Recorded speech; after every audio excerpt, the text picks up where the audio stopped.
Dans 2 semaines, c'est le printemps. Ça veut dire qu'on va voir arriver des centaines d'animés. Je peux vous dire que parmi eux, il y en a qui vont être incroyables. Donc si tu sais pas quoi regarder, t'es au bon endroit et reste parce qu'il y a une grosse surprise. Cet anime est fou. Vigilante, c'est l'anime qui se passe dans le monde de My Hero Academia. Et si t'as vu les trailers, tu sais à peu près à quoi t'attendre. Visuellement, ça a l'air d'être une masterclass. Mais alors, ça parle de quoi? On va suivre l'histoire de Koichi, un étudiant fan d'All Might, comme par hasard. Koichi, lui, rêve de devenir comme lui, le plus puissant des héros. C'est pour ça qu'il va utiliser son pouvoir de glissade pour rendre service autour de lui. Et tout ça en restant vigilante. Ha! Non, c'était pas fou. C'était référence en plus au nom qui... Bref, lui, il va ramasser les ordures, aider les vieilles dames à traverser, aller chercher des chats dans des arbres, ou même tabasser mamie dans les orties. Attends, je suis pas sûr de l'expression parce que les chats ça monte pas dans les arbres. Le mec qui a rien compris. Tout ça part d'un bon sentiment, mais le problème c'est que quand il utilise ses pouvoirs dans la voie publique, c'est illégal parce qu'il faut une autorisation. Au fur et à mesure, il va être amené à créer une équipe de 3 personnes. Ils vont se lancer sur les traces d'un trafic de drogue, mais ils vont le faire à leur manière. Là où les héros agissent en respectant les lois, eux, ils s'en foutent totalement. Ce qui compte, c'est la finalité. Et c'est ça, je pense, qui va rendre l'anime extrêmement bien parce que c'est déjà explicite dans le nom, My Hero Academia illégal. On va voir le monde de My Hero Academia d'une autre manière, d'un côté beaucoup plus dark, tout en ayant des clins d'œil avec des personnages qu'on connaît déjà tous. D'ailleurs, dans le trailer, on voit certains personnages, donc on les verra aussi dans l'anime. Tout le monde peut le regarder, même ceux qui suivent pas forcément My Hero Academia. Et pour les fans, c'est aussi une bonne chose parce que ça vous fait patienter pour la prochaine saison qui, si je me trompe pas, se rapproche de la saison finale ou est potentiellement la saison finale. Dites-moi en commentaire si vous savez. Concernant les personnages, on les connaît déjà. Un dur à cuire, une meuf qui veut devenir chanteuse et le perso principal. Leur chara design colle parfaitement à ce qu'ils sont finalement. À voir si on va en découvrir un peu plus sur eux, leur passé, ou même leur rapport avec la justice, parce que s'ils font ça, c'est pas pour rien. En tout cas, on espère qu'il ne sera pas en retard, parce que Koichi,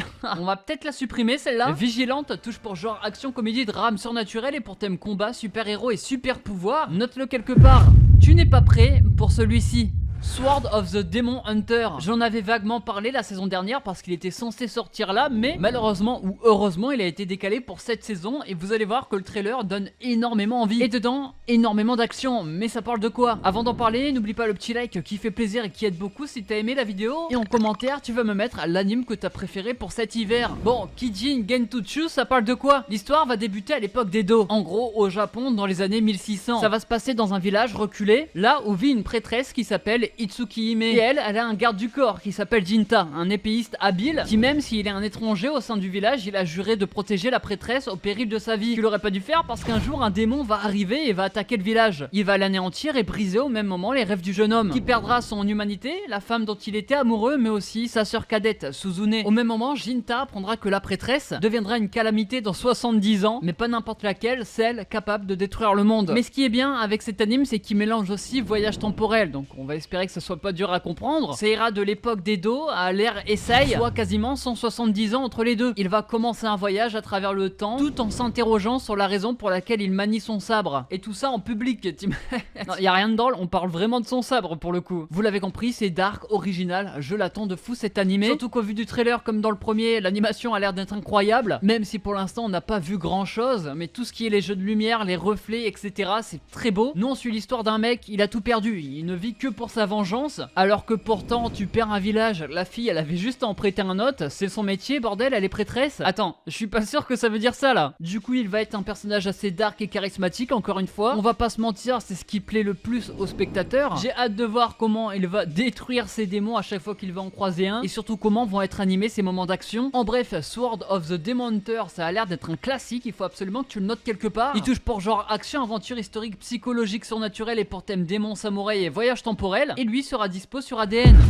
Le personnage est super cool. Lazarus, un anime qui a l'air d'être très mature, qui nous vient de Mappa, donc visuellement c'est pas dégueu, et en plus de ça il a l'air d'être original. L'histoire se passe en 2052, y a rien de particulier, c'est la paix partout, sauf que sans cri égard, un professeur qui s'appelle Skinner, neuroscientifique, détenteur d'un prix Nobel, s'il vous plaît monsieur, il met au point la Puna. Et ça, c'est un médicament miracle. Le rêve de Chopper enfin réalisé. Parce que la Puna, il peut soigner toutes les maladies sans effet secondaire. Sauf qu'après avoir été mis sur le marché, son concepteur va disparaître sans laisser trace. passe. Heureusement, vous allez comprendre, 3 ans plus tard, Skinner revient et il va annoncer qu'en fait son médicament a un effet secondaire et pas n'importe lequel, parce que tous ceux qui ont pris le médicament, bah ils vont mourir dans 3 ans. C'est alors là que Lazarus rentre en jeu. C'est un groupe de 5 personnes chargées de retrouver le scientifique pour espérer trouver un remède. Le temps est compté, vont-ils réussir à le faire? Ça vous allez voir que si vous regardez cet anime qui s'appelle Lazarus, qui est celui que j'attends le plus pour la saison prochaine. Là, pas de super pouvoir, ça se bat au pistolet, à l'art martiaux, ou l'art martial, ou Marceau, un pote du lycée. Oui, je sais pas c'est quoi la bonne prononciation, voilà. On a déjà quelques combats dans les trailers, c'est très fluide et c'est ce qu'on attend quand on veut voir ce genre de scène. Et il y a également un peu de parcours avec le perso principal qui, on va pas se mentir, a l'air d'être super cool. D'ailleurs, l'animation me fait penser à 91 Days ou alors à Hidden Office. Si vous les connaissez, vous comprendrez pourquoi je dis ça. Et je peux comprendre que ça peut pas plaire à tout le monde. Là, le chara design est très mature, on n'est pas sur les isekai qu'on connaît tous. Ça se rapproche même beaucoup plus que Tom et Jerry, que SAO. Lazarus a l'air d'être vraiment un classique, il touchera pour genre mystère et pour thème futur et mort. Les deux thèmes qui sont là pour dire que on va pas rigoler devant quoi. Et il sera dispo sur Adult Swim, j'imagine, parce que c'est eux qui ont produit le truc. Quoi qu'il arrive, j'en parlerai et je vous tiendrai au courant. Sinon, comme d'hab, voici ma sélection que j'ai pas pu parler ici par manque d'images ou parce que c'est tout simplement des suites. Vous l'avez compris, on va parler de ces animes à ne pas manquer. Il y a la saison 3 de Fire Force qui sortira également cette saison. Les fans vont être contents. Beaucoup plus récent, Windbreaker saison 2, ça arrive déjà sur nos écrans alors que c'est sorti